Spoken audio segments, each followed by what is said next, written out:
When you come across people like this and you see their story and you see not only is she doing well, but she's thriving. And I'm not talking about just health-wise, I'm talking about like in business. I'm bringing up a bad woman to the stage right now. And I mean bad in a really, really good way. Can you please get on your feet and welcome the one and only Andrea Petray.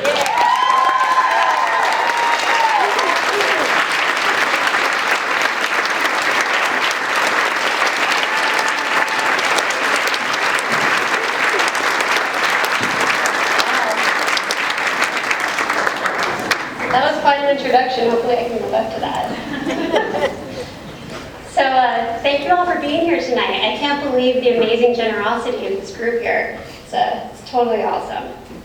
So tonight the CF Foundation asked me to come here and talk about my life. Hopefully it's not too boring. And talk about my battle with CF and how we can all work together to knock out CF. So I'm 37 years old. I was diagnosed with CF at birth. I suffered from meconium ileus, which was mentioned earlier today. It's a blockage in your bowel. When I was born, I couldn't poop. So within 48 hours of birth, Children's Hospital did surgery on me, cleared the blockage, and my parents were super stoked when I pooped for the first time.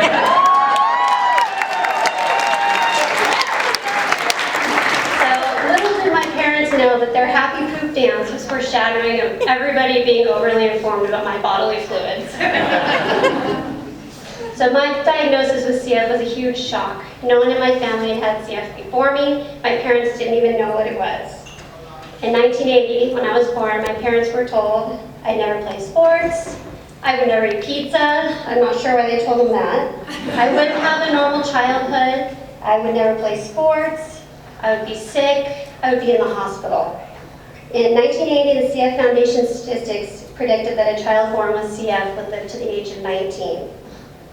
The study of CF has made huge progress since then, and today a child born with CF has the average life expectancy of 47 years.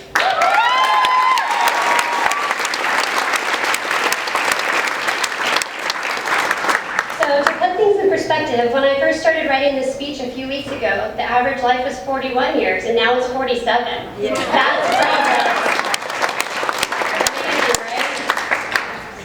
So back to me.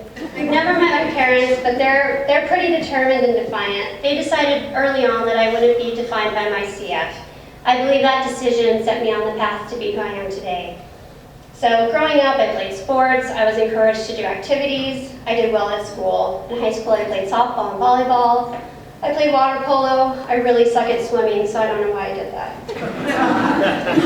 I earned good grades. I had an active and normal life. I was extremely blessed to have a healthy youth.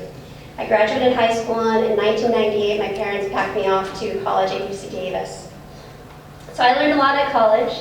At college, I learned how to live without my family. I learned that freshman 15 is real, even when you have CF. I learned that if you started drinking alcohol during the day, you couldn't stop until you went to bed.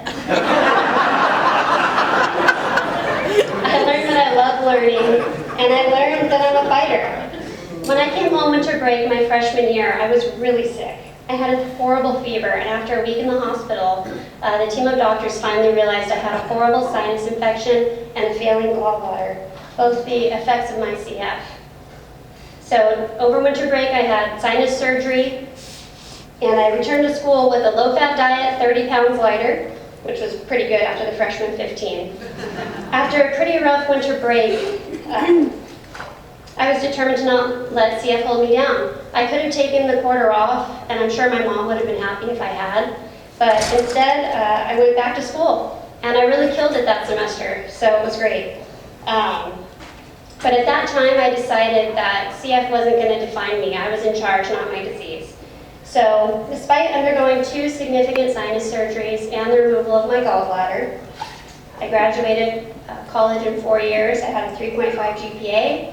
I took the LSAT, passed it, and was packing my bags to Los Angeles.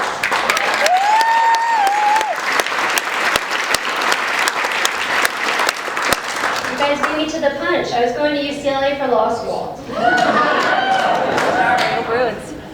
So my time in college was amazing. It truly changed my life. In addition to learning a lot, I made wonderful friends. My best friend Jean is here. And of course, I met the love of my life, my husband James, who's also here, thankfully. To that whole pizza thing. I worked at Woodstock's Pizza all 4 years in college, and pizza was a mainstay of my diet. So I survived law school. I made more great friends, including my friend Tammy who's here. I graduated, took the bar, got engaged, got married, passed the bar, thank God. It was an intense time, but it was amazing. I was living my dream. After my magical wedding with James and our honeymoon in Europe, I was hired by the firm of Finch, Thornton and Baird. For the next 5 years, my husband and I worked really hard and enjoyed our time as newlyweds. In 2009, we were blessed to find out I was pregnant.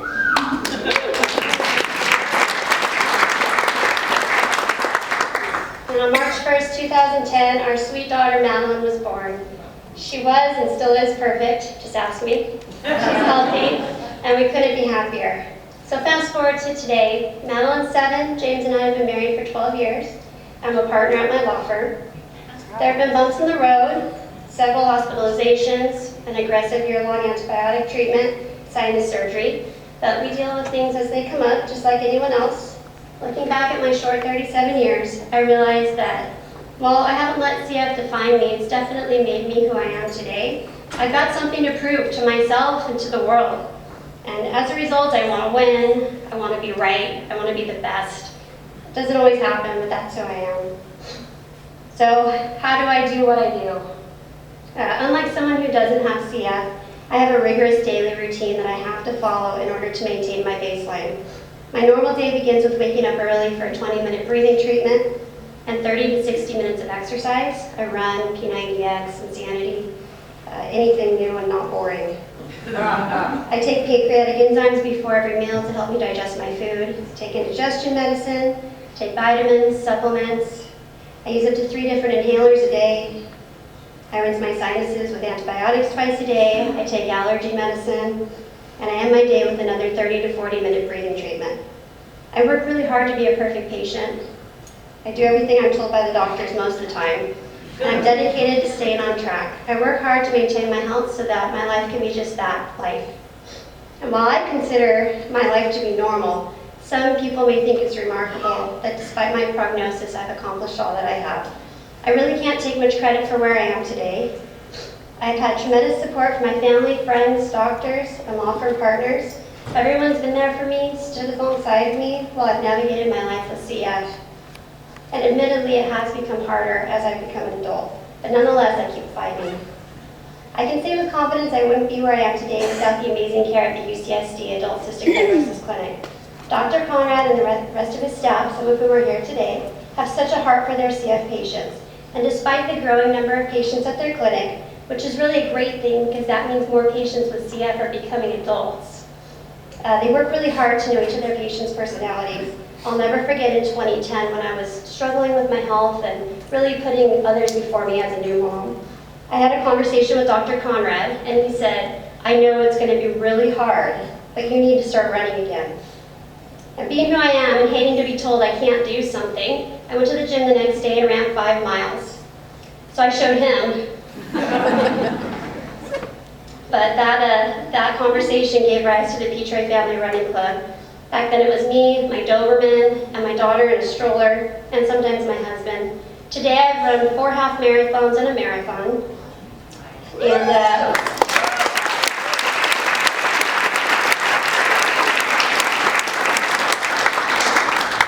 I work out 6 days a week, and a lot of those days I run. Dr. Conrad keeps crediting my running for the ability for me to keep sickness at bay, maintain my normal lung function, but I don't think he realizes that he was really the start of that good habit. And finally, the reason we're here today. I received tremendous help from the CF Foundation. Really, the CF Foundation was there along my side the entire way, fighting to treat CF and hopefully cure it.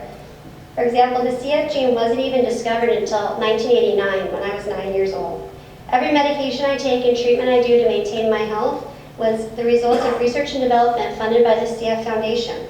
CF Foundation has recently made significant advances in developing medications that work to correct the malfunction of protein in cells that causes symptoms and effects of CF. 5 years ago, Kalydeco was released with the significant support of the CF Foundation. It really worked well for some patients to correct the CF effects. And I remember one girl talking about her life before and after of Kalydeco. It was before CF and after. That's incredible. Currently, the CF Foundation is working on another drug that's in phase 3 testing that works similar to Kalydeco, except it's expected to help people with one or two of the most common CF mutation, which is the F508 delta mutation. I'm particularly interested in this research because I have one delta F508 mutation. In addition, the CF Foundation is making great progress in developing gene correction. If they succeed in this groundbreaking research, it would be amazing, and not just for people with CF. CF Foundation provides so much support for all the CF patients out there, healthy or sick, and they're even funding a position at the adult CF clinic at UCSD. So none of us fight alone. It takes a whole team to help me fight my battle with CF. While generally I feel like I'm kicking its ass on a regular basis, there are just some things beyond my control. CF is an insidious disease. No matter how hard you punch it in the face, kick it down, push it down, sit on it, it keeps coming back. And while life expectancy of 47 years is evidence of the momentum we're gaining in this fight, it's not good enough. For me, 47 years is just 10 years away. I need more time. I want more time. For a lot of CF patients, they never even achieve the average age. A lot of young kids don't even make it to high school. And that's just simply not good enough for me. So I'm blessed to be where I am today, and I wouldn't be here without my team. However, a special member of my team isn't here, and that's my daughter, Madeline. But she has a special message for you. Please help my mom fight CF. Let's not get CF together.